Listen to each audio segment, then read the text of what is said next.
اب آئیے دعاؤں کے تعلق سے کچھ فضیلتیں، کچھ کلیریفیکیشنز، کچھ آداب اس کے سکھا دیتا ہوں، کیسی دعائیں کریں اور کون سی اوقات میں دعائیں جلدی قبول ہوتی ہے، اور خاص بات دعائیں کس کی قبول نہیں ہوتی.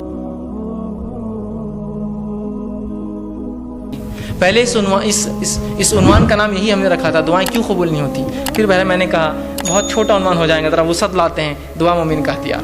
انشاءاللہ یہ عنوان آئے گا. بہت سے لوگ دعا قبول نہیں ہوتی، کہاں سے ہوں گی دعائیں کے شرائط میں تو اترو، پہلے کنڈیشن تو لاگو کرو.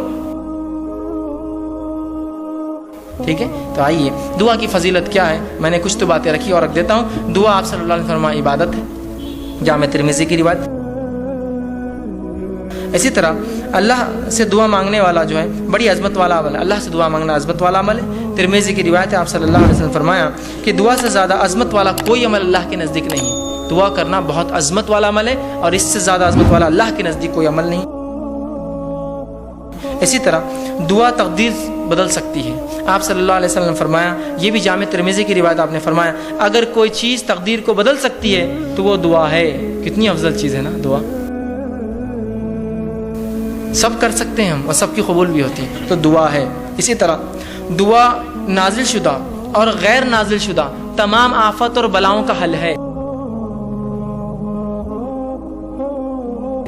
آپ صلی اللہ علیہ وسلم فرماتے ہیں، یہ جامع ترمذی کی روایت، آپ نے فرمایا اور کہا جو ہے دعا نازل شدہ آفات اور جو ابھی نازل نہیں ہوئی سب کے لیے نفع بخش ہے. لہٰذا اے اللہ کے بندو دعا ضرور کرو. مطلب جو بلائیں تم پر نہیں آئی اور جو بلائیں آئی ہوئی ہے، دونوں کو ٹالنے کا حل راستہ کیا ہے؟ دعا کرو. یہ نہیں کہا کہ اے امت مسلمہ کے ولیوں تم دعا کرو. سب سے کہا نا.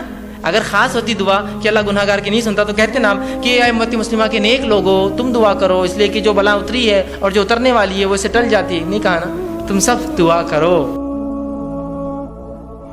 ٹھیک ہے، ہم سب سے کہا. اسی طرح دعا کرنے والے کو اللہ کبھی محروم نہیں رکھتے.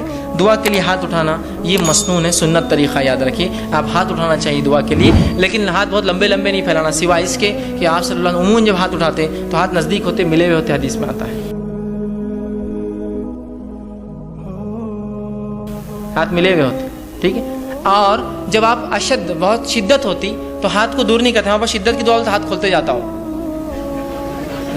جب آپ شدت سے دعا کرتے تو ہاتھ اوپر کی طرف جاتے. جتنی شدت ہوتی دعا ہوتی کہ بدر میں آپ نے ہاتھ اتنے اوپر کیے تھے کہ آپ کے بغل نظر آ رہے تھے، اور بارش نماز استسقاء میں آپ اتنے اوپر ہاتھ کرتے اور الٹے کرتے کہ آپ کا بغل نظر آتا. تو دعا کی شدت جتنی زیادہ ہوں گی آپ ہاتھ اتنے اوپر اٹھائیں گے اللہ کی طرف، اوپر کی طرف. یہ عاجزی کی علامت ہے. اور ظاہر سی بات ہے بندہ ہاتھ اٹھا رہا ہے مطلب کچھ مانگ رہا ہے، ایک بھکاری کی حیثیت سے کھڑا ہے. ٹھیک ہے، عاجزی کی علامت ہے. میں یہ بھی نہیں کہوں گا کہ ہاتھ کھلے رکھنے دعا نیچے گر جاتی، ایسا نہیں ہے. یہ سب اللہ کا غائب کا معاملہ ہے، لیکن ہاتھ ملانا چاہیے، اور ہاتھوں کو آپ اس کی شدت کے اعتبار سے کیجئے، اور قبلے رخ ہونا بھی یہ سنت ہے.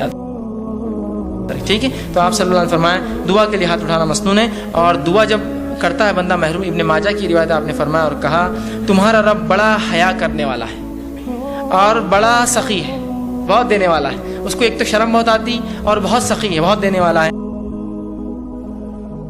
تو لہٰذا جب بندہ اس کے حضور میں ہاتھ اٹھاتا ہے تو اللہ کو شرم آتی ہے، میں کیسے نہیں دوں گا اس کو. ایک مطلب بہت حیا آتی ہے اس کو کہ کوئی اس کے در پر آئے مانگے اور وہ خالی ہاتھ چھوڑے. تو اللہ کے رسول نے جب بندہ ہاتھ اٹھاتا ہے تو اللہ بڑا حیا دار ہے، بڑا سخی دینے والا ہے. تو اس کو شرم آتی ہے، حیا آتی ہے کہ اس بندے نے جس نے ہاتھ اٹھایا اس کو خالی کیسے جانے دے. تو کچھ نہ کچھ ضرور ڈالتا ہے آپ کی جھولی میں. یاد رکھیں، یا تو چیز کے بدلے چیز، دعا کے بدلے، اس کے بدلے آخرت میں ثواب، یا اس کے بدلے ایک مصیبت ٹالتا ہے، اس لیے کہ اس کو حیا آتی ہے آپ کو لوٹانے کے اندر. ٹھیک ہے، تو ہاتھ اٹھانا میرا سنت ہے. اور اللہ تو اسی طرح جو ہے دعا کے تعلق سے بات آتی ہے، اس کے کچھ آداب ہیں، ان آداب کا بھی لحاظ رکھیں. ان آداب کا ہم لحاظ نہیں رکھیں گے تو ہو سکتا ہے دعا جو آپ کہتے قبول نہیں ہو رہی یا ہم کو لگ رہا ہے اس کا ہو سکتا ہے. آئیے سنیے دعا مانگنے کے لیے جو ادب رکھنا. جامع ترمذی کی روایت ہے، ایک شخص آیا، 2 رکعت نماز پڑھی، نماز کے بعد اس نے دعا کی اے اللہ میری مغفرت کر، مجھ پر رحم کر، اور اس کے بعد چلا گیا. آپ نے کہا اس کی قبول نہیں ہوئی. صحابہ نے کہا اس کی قبول نہیں کیوں؟ تو آپ نے فرمایا جب دعا کرو تو سب سے پہلے اللہ کی حمد و ثنا کرو، تعریف بڑائی بیان کیجیے اللہ کی. سورہ فاتحہ ہے، سورہ اخلاص ہے، اللہ کی حمد و ثنا، اس کے بعد مجھ پر درود بھیجو اور اس کے بعد اپنی حاجت رکھو. تو دوسرے صحابی نے سن لیا، فوراً گئے، نماز پڑھی، اس کے بعد الحمد ثنا کی اور رسول اللہ صلی اللہ علیہ وسلم پہ درود بھیجا اور اس کے بعد جو ہے اپنی دعا کہ اللہ کے رسول نے فرمایا اس کی قبول ہوئی. یہ ادب ہے دعا کا، یاد رکھیے. یعنی کوئی ضروری نہیں کہ آپ جلدی میں ہو، مصیبت میں ہو تو آپ سیدھے پکارے اللہ کو، لیکن جب آپ اطمینان سے دعا کر رہے ہیں تو ضروری اس ادب کا لحاظ رکھیے کہ پہلے اللہ کی حمد و ثنا، نبی اکرم صلی اللہ علیہ وسلم پر درود، اپنی حاجت اس کے بعد رکھیے اور اس کے اندر بالخصوص اپنی مغفرت کے ساتھ شروع کیجیے. اللہ میری مغفرت، اس کے بعد میرے فلاں عمل اور فلاں عمل اور فلاں عمل. ٹھیک. اسی طرح دعا جامع ہو، کم الفاظ والی ہو اور دو ٹوک ہو. ڈائریکٹ ٹو پوائنٹ ہو. جامع سمجھتے آپ؟ کم الفاظ والی. آپ صلی اللہ علیہ وسلم لمبے لمبے الفاظ پسند نہیں کی دعا میں، خوب لمبے لمبے اشعار پڑھ رہے، یہ پڑھنا نہیں. جامع ہو. جیسا کہ ایک شخص جو ہے وہ دعا کر رہے تھے اور کہتے اللہ مجھے جنت دے، جنت کے سیدھے ہاتھ پہ اتنے درخت دے، جنت کے الٹے ہاتھ پہ اتنے درخت دے، جنت کی کھیت ہے. تو ان کے والد نے کہا آپ صلی اللہ علیہ وسلم نے ہمیں منع کیا تھا ایسی دعاؤں کے تعلق سے، ایسی تفصیلی. جامع دعا کرو جنت دے. اب جنت میں سب کچھ مل جائے گا نا، یہ خامخواہ کیوں کر رہے تم اتنے جھاڑ ادھر اتنے جھاڑ ادھر، یہ اللہ خود دے دیں گے. اور جہنم سے پناہ مانگنا ہے تو صرف یہ دعا کرو اللہ جہنم سے پناہ دے. اتنی تفصیلات کیوں کی جہنم کی، یہ پناہ دے اور وہاں سے پناہ دے، صرف آپ کر لیجیے خالی. سمجھ رہے ہیں بات کو؟ تو جامع ہو، لمبے لمبے الفاظ، تفصیلی نہ ہو. جامع ہو، اے اللہ جنت دے، جنت کی نعمتیں خود مل جائیں گی نا ساتھ میں. اس کو کیا آپ کو ضرورت بولنے کی اتنے جھاڑ، اتنی حوریں، اتنے فلاں، اتنے گھر، اتنے پیسے، ضرورت ہی نہیں ہے نا. جنت مل گئی، سب کچھ آ گیا. جہنم سے بچ گئے، سب کچھ ہو گیا. اتنا کیوں کہ اللہ جہنم کے وہ حصے سے نجات دے اور وہ حصے سے نجات دے اور وہ حصے سے، خالی آپ بول دیجیے بس. بات سمجھ رہے آپ؟ ٹھیک ہے. تو جامع ہو اور دو ٹوک ہو. دو ٹوک. یہ دعا کوئی نہ کرے اللہ تو بہتر سمجھے تو دے. یہ دعا درست نہیں. کیوں؟ اللہ پہ کوئی اتھارٹی ہے کہ جو بہتر سمجھے گا اور نہیں سمجھے گا؟ اس کے پاس تو پوری ملکیت ہے، وہ تو دے ہی سکتا ہے. آپ مانگیے کیا مانگنا ہے آپ کو، بولیے اپنے اللہ یہ چیز مجھے خیر ہے تو دے دے، ختم. تو چاہے تو خیر دے دے، یہ کوئی آپشن نہیں. اللہ کے اوپر کیا کوئی باس ہے اس کا جو اس کو وہ کرے گا کہ تو چاہے تو مطلب وہ کسی سے پوچھے؟ ڈائریکٹ اپنے دو ٹوک الفاظ میں کیجیے اللہ یہ چیز خیر ہو تو دے دے، بس ختم. دو ٹوک ہو، مضبوط الفاظ ہو، جامع الفاظ ہو، کم الفاظ ہو اور اپ ٹو دا پوائنٹ ہو دعا اپنی. اور یہ نہیں کہ اللہ کو آپشنز کے ساتھ تو خیر تو بہتر سمجھے تو دے، بلکہ آپ نے کہا سیدھے اپ ٹو دا پوائنٹ. آپ کہے اللہ اگر خیر ہو تو یہ چیز مجھے دے دے، شر ہو تو اس سے محفوظ رکھ، ختم ہو گیا. دو ٹوک الفاظ میں کہے، یہ نہ کہے صحیح بخاری کی روایت یہ نہ کہے کہ جو اللہ تو چاہے تو، بلکہ اللہ کے اوپر کوئی بڑا نہیں، اس کا حاکم نہیں ہے کوئی، وہ خود سنتا ہے، لہٰذا دو ٹوک الفاظ میں دعا کرو. اسی طرح دعا مانگتے ہوئے دعا کی قبولیت کا آپ کو یقین رکھنا ہوگا دل میں. جب آپ شک سے دعا کریں گے نا، ہوتی نہیں ہوتی چلو کر لیں گے، لیکن اب دعا نہیں ہوتی قبول آپ کی، اب نہیں ہوتی، چونکہ آپ ایسی بارگاہ میں جا رہے ہیں جو اتنا غنی ہے، جو کسی کو لوٹاتا نہیں ہے، اور وہاں جاتے وقت فقیر یہ سوچے کہ ملے گا نہیں ملے گا، چلو مانگ لیتے ہیں، پھر نہیں ملتا. مانگنے والے کو بالکل ڈٹ کر جانا چاہیے کہ اس دربار سے کوئی واپس نہیں جاتا. یہاں تو بھر دے جھولی کس کس سے چالو ہے، تو رب کس کو کیسے وہ کریں گے، وہ تو دینے ہی والا ہے. تو آپ یقین کریں کہ دعا قبول ہونے والی میری، وہ 3 شکلوں میں، وہ یاد رکھیں ہمیشہ. اور پھر دو ٹوک الفاظ میں کیجیے، یقین کے ساتھ کیجیے اللہ قبول کریں گا. اور دعا پوری توجہ اور یکسوئی سے کیجیے. دعا میں خشوع ہو، جیسا نماز، روزہ، زکوٰۃ، حج، ذکر و اذکار، تلاوت قرآن میں خشوع، تو اسی طرح خشوع ہو. یہ نہیں کہ آپ بہت سے لوگ دعا کرتے ہیں ہاتھ چالو ہے، بس کچھ تو بھی چل رہا ہے، بس مطلب کوئی ان کو دعا میں خشوع نہیں، بس اور یہاں آمین آمین چل رہا ہے معاملہ. خشوع کے ساتھ، عاجزی انکساری کے ساتھ، یکسوئی کے ساتھ. یہ جامع ترمذی کی روایت آپ نے فرمایا اللہ تعالیٰ سے قبولیت کے مکمل یقین کے ساتھ دعا کرو، اور یاد رکھو اللہ تعالیٰ غافل اور بے دھیان دل کی دعا نہیں سنتا اور قبول نہیں کرتا. غافل بے دھیان دل بس کر رہے اللہ بس میرے والدین کو فلاں کر دیں، نہیں غافل ہے آپ، ادھر دیکھ رہے ادھر دیکھ رہے، یہ کام کیسا چل رہا، وہ کیسا ہو رہا، مسجد میں کیا کیا ہو رہا، گھر میں کیا کیا ہو رہا ہے نا، تو پھر دعا قبول نہیں ہوتی، یاد رکھیے. اسی طرح دعا کے ادب میں یہ ادب بھی ہے، دعا مانگنے سے قبل اپنے گناہوں کا اعتراف کیجیے اللہ کے سامنے. یہ حاکم کی روایت ہے، آپ صلی اللہ علیہ وسلم فرمائے جب بھی تم اللہ سے دعا مانگو تو اپنے گناہوں کا پہلے اقرار کرو، اللہ میں گناہگار ہوں، میں خطا کار ہوں، مجھ سے گناہ اور خطا ہوئے لیکن تو میرا رب ہے, اس گناہ اور خطاؤں کے بعد بھی مجھے یقین ہے تو میری دعا سنے گا. تو اپنی گناہوں کا اعتراف کیجئے اور پھر اپنی حاجت مسائل اس کے سامنے رکھیں, ٹھیک ہے. تو گناہوں کا اعتراف یہ ضروری ہے, ٹھیک.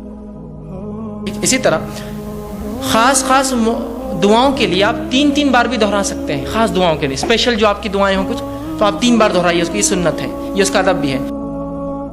آپ صلی اللہ علیہ وسلم کے ساتھ ابن ماجہ کی روایت ہے, آپ نے جنت طلب کی اور جہنم سے پناہ مانگا 3 بار کہا, اللہم اسألک الجنہ ونعوذ بک من النار, 3 بار کہا.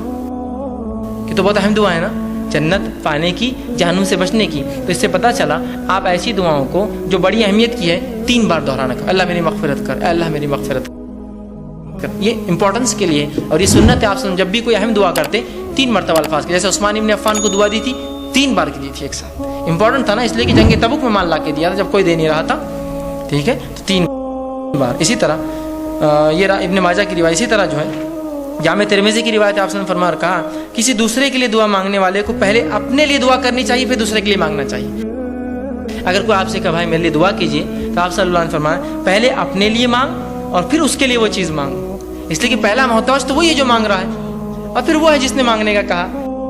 تو جب بھی کوئی آپ سے دعا کہے تو ضرور اپنے لیے مانگیے پہلے اور پھر اس سامنے والے کے لیے بھی دعا کیجیے. اسی طرح جو یہ ابو داؤد کی روایت ہے, آپ صلی اللہ علیہ وسلم نے فرمایا کہ دعا جو ہے جامع ٹھوس الفاظ لیکن زیادہ معنی والوں سے دعا مانگنی چاہیے, مطلب تھوڑے ہو, ٹھوس ہو, مضبوط ہو اور زیادہ اس کا معنی اس کے ساتھ کرنا چاہیے. اسی طرح ہاتھ اٹھائے بغیر بھی دعا کرنا جائز ہے, لیکن ہاتھ اٹھانا سنت اور ادب ہے.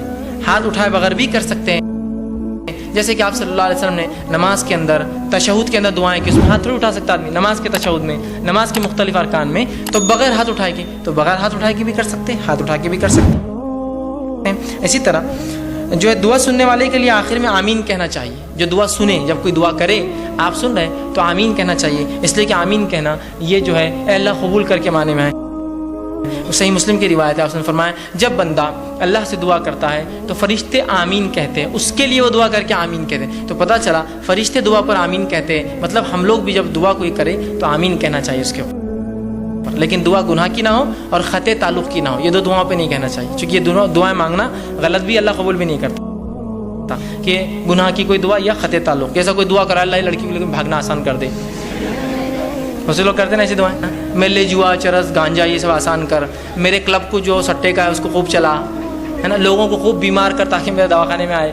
تو بہرحال نوجوان اس لیے بول رہا ہوں, تو یہ دعائیں نہیں قبول ہوتی, کہ تو گناہ کی ہے نا. آپ ایسی دعا اللہ سے کرتے ہیں اللہ میرے کو شراب کی نعمت عطا فرما, ہے نا, گناہ کی ہے نا بھائی.